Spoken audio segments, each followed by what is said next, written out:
A esta hora voy a ir por aquí detrás con Iván de Lombia. Muy buenos días. Hola, buenos días. Bienvenido. Iván Díaz Sainz es Partner y Business Development Director de Lombia Capital. Un placer.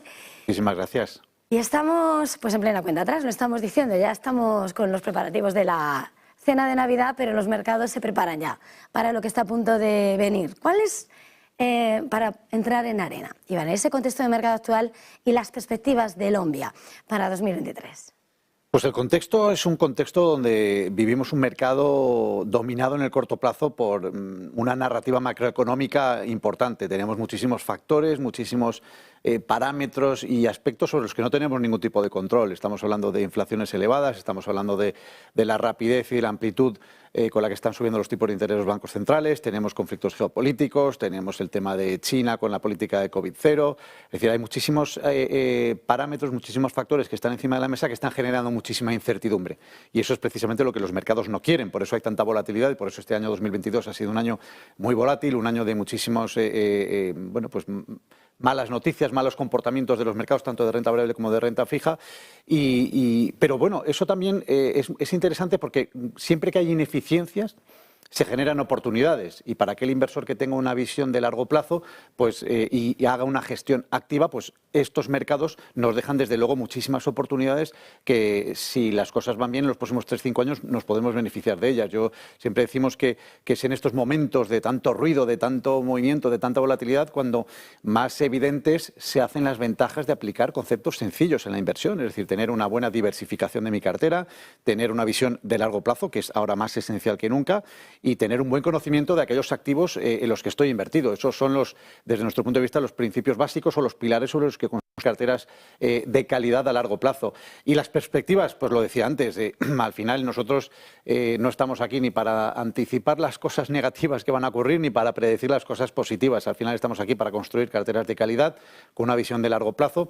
Es cierto que hay muchísimas, en el caso de renta variable, muchísimas compañías de muchísima calidad que se han visto afectadas en su cotización, pero sin embargo sus fundamentales siguen intactos, no se han deteriorado y por lo tanto están cotizando ahora mismo a precios muy atractivos y que los próximos, insisto, 3-5 años pues van a ser una muy buena oportunidad para aquellos inversores que sepan hacer gestión activa y sobre todo que sean muy selectivos. Entonces yo creo que bueno, este año 2022 ha sido un año realmente catastrófico porque, insisto, había mucha incertidumbre en los mercados. En el momento en el que los mercados empiecen a prestar atención a lo que tienen que prestar atención, que es a los modelos de negocio de las compañías, a la actividad económica de las compañías y vean que efectivamente hay compañías que pueden ser resilientes a este entorno de altos tipos de interés y de alta inflación, pues al final serán esas compañías las que lo hagan bien en los próximos años.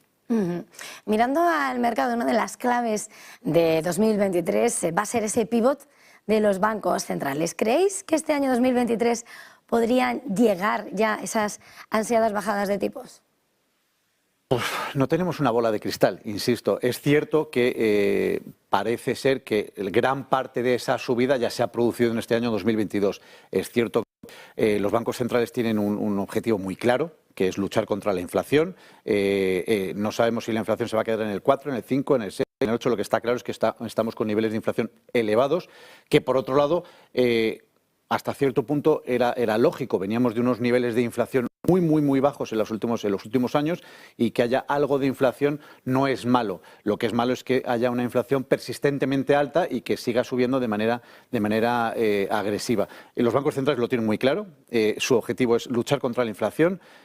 Quieren con esta subida de tipos de interés, lo que quieren los bancos centrales es eliminar todos esos excesos, todas esas pues que hemos cometido con los tipos de interés tan bajos que hemos vivido en las últimas décadas. Lo que quieren es frenar esa demanda para que, insisto, pues todos esos excesos que hemos cometido tanto en el mercado inmobiliario como bueno, pues con startups, etcétera, pues al final lo que quieren es que eso se suavice. No quieren llegar a un colapso, como ocurrió en el 2008, por eso la tarea de los bancos centrales no es nada fácil, porque quieren frenar la inflación con una subida de tipo de interés, estar mal para estar mejor el día de mañana. Prefieren que estemos mal en un periodo de tiempo muy corto que regular durante mucho tiempo. Entonces ellos lo que están intentando es efectivamente que frenemos un poquito la demanda, que esa mala asignación que hemos hecho del capital gracias a los tipos de interés tan bajos pues se elimine, esos excesos se eliminen, entremos en un periodo más normalizado de tipos de interés, más normalizado de inflación, pero lo que tienen también muy claro es que no pueden poner en riesgo el crecimiento. Entonces están jugando con eso porque son muy conscientes de que no solamente las empresas y las familias tienen deuda y una subida de los tipos de interés agresiva les puede afectar, sino que también los propios estados tienen mucha deuda. Los estados han inyectado mucha liquidez, se han endeudado mucho, sobre todo para ayudar a los países a salir de la pandemia. Por lo tanto, no sabemos si será el 2023 el año en el que pivotarán o empezarán a bajar tipos de interés. Lo que está claro es que gran parte de la subida pensamos que ya está en el mercado y, por lo tanto, eso puede dar, lo que comentaba antes, algo de visibilidad y quitar cierta incertidumbre al mercado y puede ser positivo. Estados Unidos es una de esas principales incógnitas. Tras haber registrado una recesión técnica a principios de este año, parece que ahora la economía, la primera del mundo, ha vuelto a ir viento en popa. ¿Cómo será ese 2023 para la economía norteamericana, para Estados Unidos? Hombre, desde luego Estados Unidos siempre va a un ciclo o un paso por delante de Europa dentro de lo que son los países desarrollados. Los datos del Fondo Monetario Internacional y de otras instituciones pronostican que Estados Unidos en 2022, 2023 y 2024 pues va a crecer. Es cierto que va a crecer a tasas por debajo del 3%, pero que va a crecer. Por lo tanto, vamos a ver crecimiento en Estados Unidos. Estados Unidos también es un país en el que, o una zona que es menos dependiente de todo el sistema de toda esta crisis energética que estamos sufriendo en Europa. Por lo tanto, está viendo menos afectado que Europa en cuanto a esta crisis energética. Y luego tiene un mercado laboral muy potente, muy fuerte. Es decir, yo creo que en Estados Unidos, que además depende mucha parte de su crecimiento, depende del consumo doméstico. Y cuando vemos un mercado laboral en Estados Unidos donde está prácticamente en pleno empleo, pues es difícil pensar que Estados Unidos no va a crecer, o es difícil pensar que Estados Unidos va a pasar por periodos complicados. Es cierto que esa subida de los tipos de interés va a tener un impacto, evidentemente, en la demanda, pero como decía anteriormente, ese impacto lo que va a hacer es suavizar y eliminar ciertos excesos que se estaban produciendo también en Estados Unidos, pero en una cartera diversificada siempre tenemos que tener Estados Unidos porque es la primera potencia a nivel mundial y ahí tenemos muy buenas empresas. Insisto, hay que ser siempre muy selectivo, pero Estados Unidos sigue creciendo y sigue teniendo un mercado laboral muy dinámico y eso incide en el crecimiento. En base a estas perspectivas, desde Lombia, ¿creéis que será momento de volver a estar largos en renta fija y renta variable o habrá que esperar un poco más todavía?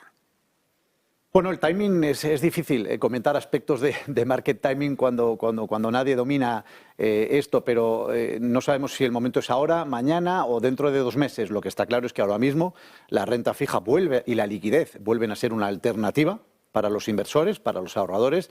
Veníamos de años, como comentaba al principio, donde teníamos tipos de interés muy bajos, tipos de interés reales incluso negativos, donde teníamos inflaciones muy bajas y, por lo tanto, la liquidez y la renta fija no eran una alternativa. Por eso hubo muchos flujos hacia la renta variable, hacia otros activos de riesgo, pues para buscar esa rentabilidad que no podían obtener en la liquidez y en la renta fija. Ahora sí, ahora ya se puede obtener rentabilidades atractivas, interesantes en renta fija y en la liquidez, y por lo tanto lo que tenemos ahora mismo es un panorama mucho mejor, insisto, que antes, porque tenemos muchas clases de activos donde se pueden encontrar oportunidades muy interesantes. ¿Cuál es el momento? No tenemos ni idea, pero desde luego ahora mismo, gracias a estas ineficiencias que se han generado en el 2022 por esta volatilidad y por todo este ruido, hay muchísimas y muy buenas oportunidades para aquellos que sepan seleccionarlas muy bien, porque, ojo, no todo vale. Entonces hay que tener esa capacidad de poder seleccionar tanto los buenos bonos de las buenas empresas que no vayan a quebrar y me puedan pagar esos cupones, como aquellas compañías en renta variable que vayan a crecer y hacer crecer sus beneficios de manera sostenible y me pueda beneficiar de esa creación de valor operativo a largo plazo. Por lo tanto, pensamos que es un momento muy interesante para, insisto, la renta variable, la renta fija, la liquidez, porque ahora mismo, insisto, la renta fija y la liquidez es una alternativa. ¿Dónde creéis que se centrará el inversor de cara a 2023 a la hora de posicionar su cartera? Pues si nos fijamos en los flujos que estamos viendo este último final de año y las perspectivas para los próximos años y sobre todo la salida que ha habido de flujos en activos de riesgo, pues lo que nos dice todos esos datos es que el inversor está empezando a ver atractivo lo que comentaba antes, la renta fija.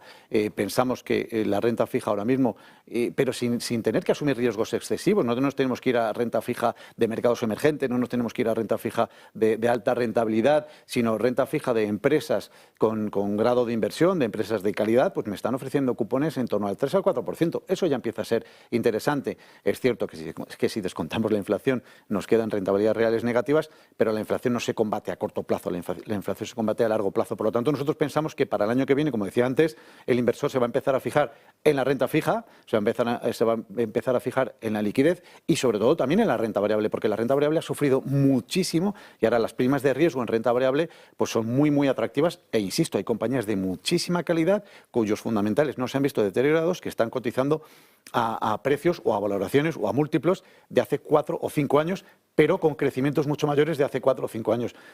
Perdón, por lo tanto, pensamos que el inversor tiene un abanico ahora mismo de posibilidades muy interesante, que este mercado ha dejado muchas oportunidades. Pues muchísimas gracias por tratarnos de descifrar y de analizar la situación. Iván Díez Sainz, Partner y Business Development Director de Lombia Capital. Ha sido un verdadero placer. Gracias por estar en este plato de Negocios Televisión. Feliz jornada de negocio y feliz Navidad. Muchísimas gracias a vosotros y feliz Navidad también, que lo paséis muy bien y feliz año. Así que también todo. Muchísimas gracias. Muchas gracias. Y nosotros en este punto vamos a hablar